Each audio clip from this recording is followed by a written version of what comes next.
একেই বলে ঠেলার নাম বাবাজি। রিমান্ডে ধোলাই খেয়ে এখন উল্টাপাল্টা বলা শুরু করেছেন মমতাজ। জুলাই আগস্টে আন্দোলন চলাকালে মিরপুর থানায় মোহাম্মদ সাগর হত্যায় দায়ের হওয়া মামলায় আওয়ামী লীগের সাবেক এমপি ও কণ্ঠশিল্পী মমতাজ বেগম 4 দিনের রিমান্ডে রয়েছেন। সেখানে প্রথম দিনের রিমান্ডেই পুলিশকে অনেক গুরুত্বপূর্ণ তথ্য দিয়েছেন এই ফাইটার যায় নষ্টা শিল্পী খ্যাত সাবেক এমপি। পুলিশের একটি সূত্র জানিয়েছে, রিমান্ডে মমতাজ জানিয়েছেন তিনি আর কখনোই আওয়ামী লীগের রাজনীতি করবেন না। এমনকি ক্ষমতা থাকাকালীন মমতাজ যে বেপরোয়া হয়ে উঠেছিলেন তার জন্য সাবেক প্রধানমন্ত্রী শেখ হাসিনাকে দুষছেন তিনি। রিমান্ডে মমতাজকে জিজ্ঞাসাবাদ করা হয়, সে তো আওয়ামী লীগের জন্য ফাঁসির দড়িতে ঝুলতে যাচ্ছে, কিন্তু দলের সিনিয়র নেতা ওবায়দুল কাদের থেকে শুরু করে শেখ হাসিনারা তো বিদেশে আরামাইশে রয়েছে, তাহলে আওয়ামী লীগ করে কী লাভ হলো তার? এ সময় আক্ষেপ করে মমতাজ জানান, যে দলের নেতারা কর্মীদের বিপদে ফেলে বিদেশে পালিয়ে যায় সেই দলের রাজনীতি আর করবেন না তিনি। তাছাড়া আদালতে তোলার সময় সাধারণ মানুষের ধাওয়া খেয়েও চরম ভয় পেয়েছেন মমতাজ। তিনি ভেবেছিলেন গণধোলাই খেয়ে তিনি মারাই যাবেন, এজন্যই দৌড়ে গারদে ঢুকেছিলেন। এ সময় আওয়ামী লীগ করে ভুল করেছেন বলেও স্বীকার করেন সাবেক এই এমপি। বলে রাখা ভালো, রিমান্ড শুনানি ঘিরে ঢাকার চিফ মেট্রোপলিটন ম্যাজিস্ট্রেট আদালতে নাটকীয় দৃশ্যের অবতারণাসহ আইনজীবীদের মধ্যে বেশ হট্টগোলের সৃষ্টি হয়। শুনানিকালে রাষ্ট্রপক্ষের কৌশলী তার বক্তব্যে মমতাজের রাজনৈতিক সংশ্লিষ্টতা এবং বিতর্কিত মন্তব্যগুলো তুলে ধরেন।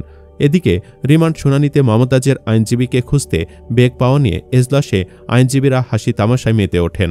উল্লেখ্য, সোমবার রাতে সঙ্গীতশিল্পী ও সাবেক এমপি মমতাজ বেগমকে ধানমন্ডি থেকে গ্রেফতারের তথ্য জানায় ঢাকা মহানগর পুলিশের গণমাধ্যম ও জনসংযোগ বিভাগের উপকমিশনার মোহাম্মদ তালিবুর রহমান। এদিকে মানিকগঞ্জ 2 আসনের সাবেক এমপি ও কণ্ঠশিল্পী মমতাজ বেগমের ফাঁসির দাবিতে বিক্ষোভ মিছিল করেছে সিংগাইর উপজেলা স্বেচ্ছাসেবক দল। একই সঙ্গে তার গ্রেফতারে খুশি হয়ে এলাকাবাসী মিষ্টি বিতরণ করেছে। বুধবার বিকেলে সিংগাইর উপজেলা স্বেচ্ছাসেবক দলের সিনিয়র যুগ্ম আহ্বায়ক সাইদুর রহমান সাগরের নেতৃত্বে বিক্ষোভ মিছিলটি বিএনপির উপজেলা কার্যালয়ের সামনে থেকে শুরু হয়ে উপজেলার বিভিন্ন গুরুত্বপূর্ণ সড়ক প্রদক্ষিণ করে। পরে পুনরায় কার্যালয়ের সামনে এসে সমাবেশের মাধ্যমে কর্মসূচি শেষ হয়। সমাবেশে বক্তারা মমতাজ বেগমকে খুনি ও চরিত্রহীন আখ্যা দিয়ে তার দৃষ্টান্তমূলক শাস্তির দাবি জানান। তারা বলেন, এই নারী যদি কোনোভাবে জামিনে মুক্তি পান তাহলে আমরা রাজপথে তীব্র আন্দোলনে ঝাঁপিয়ে পড়ব। প্রসঙ্গত, একসময়ের জনপ্রিয় বাউল শিল্পী ও সাবেক এমপি মমতাজ বেগম। মানিকগঞ্জের সিংগাইর উপজেলার এক দরিদ্র পরিবারে জন্মগ্রহণ করা মমতাজ সঙ্গীত জগতে আসেন বাবার হাত ধরে। তার পিতা মধ্যবয়াতি ছিলেন একজন বাউল শিল্পী। গ্রামে গ্রামে গান গেয়ে জীবিকা নির্বাহ করতেন তারা। সে দরিদ্র পটভূমি থেকে উঠে এসে আজ মমতাজের বিরুদ্ধে রয়েছে অবৈধ সম্পদের পাহাড় গড়ার অভিযোগ। সাবেক সাংসদের বিরুদ্ধে অভিযোগ রয়েছে তিনি নিজের এলাকায় গড়ে তুলেছিলেন এক ধরনের একচ্ছত্র আধিপত্য। সিংগাইর ও হরিরামপুর উপজেলার বালু মহলগুলো দীর্ঘদিন ছিল তার নিয়ন্ত্রণে। তার কথার বিরোধিতা করলেই তিনি নিজের ক্যাডার বাহিনী দিয়ে দমন পীড়নে নামতেন। স্থানীয়দের কাছে তিনি ছিলেন এক ভয়াবহ নাম।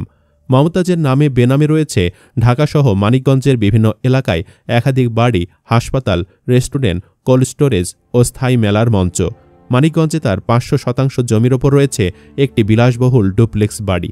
শুধু দেশেই নয়, বিদেশেও তার সম্পদের খোঁজ পাওয়া যাচ্ছে। ব্যক্তিগত জীবনেও বিতর্ক তার পিছু ছাড়েনি। মমতাজের প্রথম বিয়ে হয় বাউল সম্রাট রশিদ সরকারের সঙ্গে, যা টেকেনি। পরে মানিকগঞ্জ পৌরসভার মেয়র রমজান আলীকে বিয়ে করেন। সে সংসারেও টানাপোড়েন চলে দীর্ঘদিন। এরপর নিজের হাসপাতালের এক চিকিৎসক ডাক্তার মঈন হাসান চঞ্চলকে বিয়ে করলেও শেষ পর্যন্ত সে সম্পর্ক ভেঙে যায় নিজের সহকারীর সাথে পরকীয়া করার কারণে। রাজনীতিতে তার পদার্পণ শুরুতে ছিল বিএনপিতে যাওয়ার আগ্রহের মধ্য দিয়ে, কিন্তু সেখানে সুযোগ না পেয়ে তিনি আওয়ামী লীগের রাজনীতিতে যোগ দেন। সেখান থেকেই তার রাজনৈতিক উত্থান।